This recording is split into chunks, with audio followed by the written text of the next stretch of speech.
وہ ایک انسٹاگرام یا ٹک ٹاک پہ ویڈیو آئی, ایک بوڑھا بیچارہ بیٹھا ہوا ہے, وہ جو بڑھیا ہے اس کی بیوی, وہ اس کو دلیا کھلا رہی ہے. میاں کے دانت ہی ختم ہو گئے نا, اس کو دلیا بڑا اچھا لگ رہا تھا. تو اس کے نیچے کمنٹس میں یہ لکھا ہوا تھا کہ بیٹے جاب کے لیے باہر چلے گئے, بیٹے بہوؤں کو لے کے الگ ہو گئے, بیٹیاں شادی کر کے اپنے گھروں میں چلی گئیں, جہاں سے چلے تھے ہم وہیں آ کے کھڑے ہو گئے. جب شادی ہوئی تھی اکیلے تھے, بیٹے بہوؤں کو لے کے مارکیٹ سے شارٹ, اور بیٹیاں رخصت ہو کے گھر میں, اب بڈھا بڈھی دوبارہ اکیلے. تو جہاں سے اس رشتے کا آغاز ہوا تھا اینڈنگ بھی وہیں. لیکن یہ ان کے ہوتا ہے جن کے دو بچے ہوتے ہیں, یہ مالداروں کے ہوتا ہے. یہ نحوست اللہ نے کس کے لیے رکھی ہے؟ پیسے والوں کے لیے.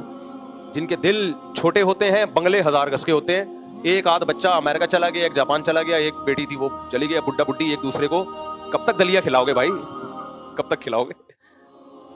بڑھاپا انہی کا مزے کا گزرتا ہے جن کے ہول سیل کے حساب سے اولادیں ہوتی ہیں.